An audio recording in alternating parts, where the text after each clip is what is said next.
Here we are with ticker symbol WWR Westwater Resources Inc. And before we jump into this chart, I want to say welcome to all my first time viewers and investors.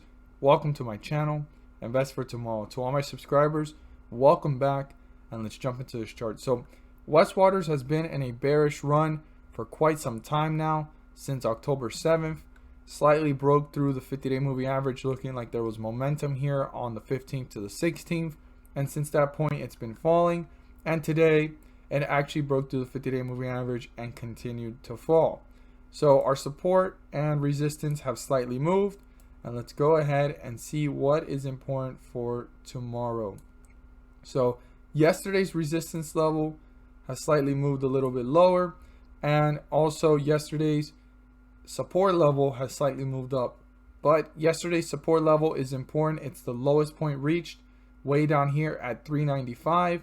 And there's been a slight recovery since that, but if this was to break through support, this support level is important as well in the near term for the next coming days and weeks. Now, if this resistance is broken, this would be the next point to pay very close attention to if the bulls get over the 50-day moving average, which is 454.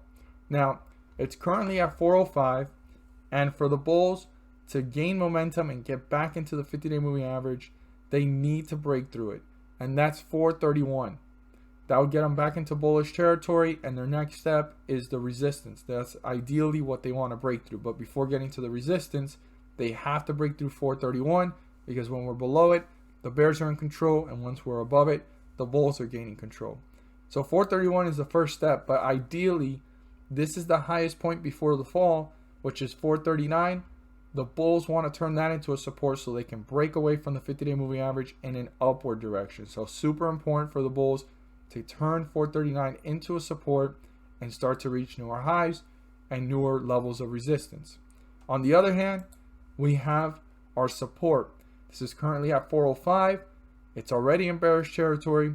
If it breaks through support, which is 402, I'd pay very close attention to how quickly this is acting in a downward direction or sideways movement to see if the bulls are even trying to reappear or are the bears dominating the chart. So I want to emphasize to all investors, pay close attention if this breaks through 402, because we're already in bearish territory, and that just signifies that the bears are gaining more control, pulling this away from the 50-day moving average in a downward direction. As always, I hope you guys find this video helpful and informative, and if you feel encouraged or inclined to subscribe, please do so.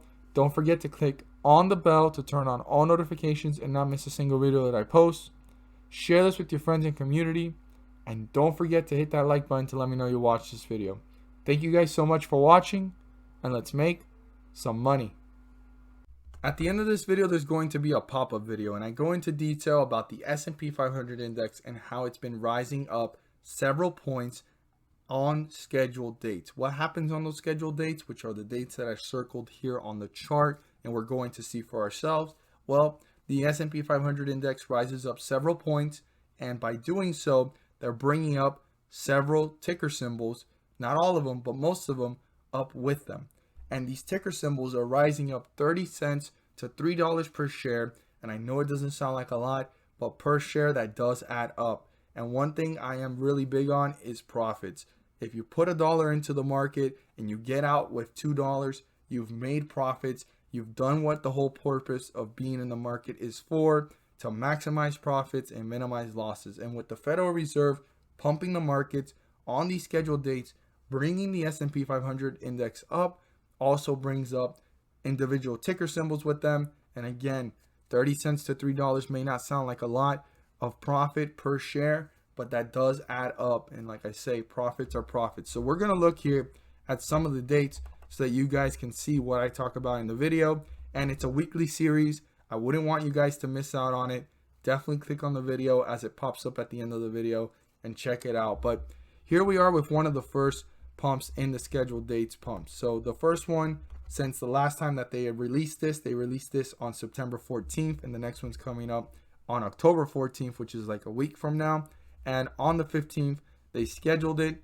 And as you can see, this is the 14th, and the 15th is this big green bar, and it rose up. So on the 14th, we were at around 33.84, and it rose up to 34.20. I mean, that's 40 points risen on the S&P 500 index, and that's creating that catalyst for individual ticker symbols to rise up 30 cents to $3. We're going to look at another one here, and the next one was on September 22nd.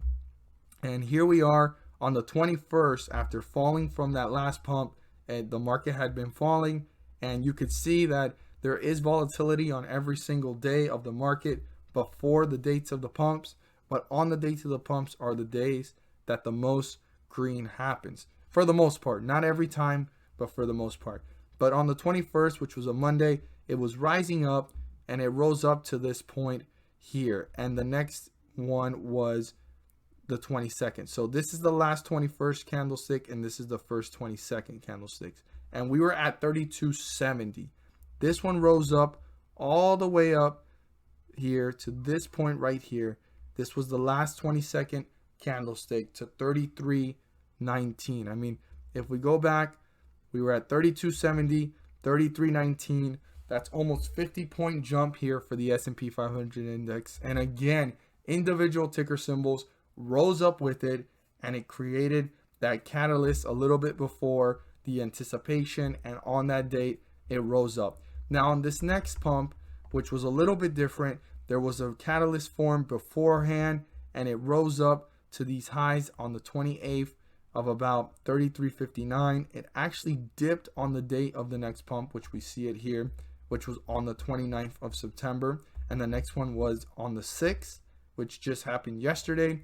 And it actually slightly dipped. Now, not every time is these pumps going to rise up the market like we've seen here by a lot of points, but it still rises it back up or levels it off from hitting newer lows and leveling off the market itself. Because if we look at the previous notes that I did beforehand, it was actually rising up with it. The volatility was there, but you were able to buy, like for example, how we bought here on the 15th and it rose up. Well, it's been falling and then very volatile here, up and down. Beforehand, you can buy at the beginning of the scheduled pump dates and hold a couple weeks and ride out several pumps, and you were going on your way up.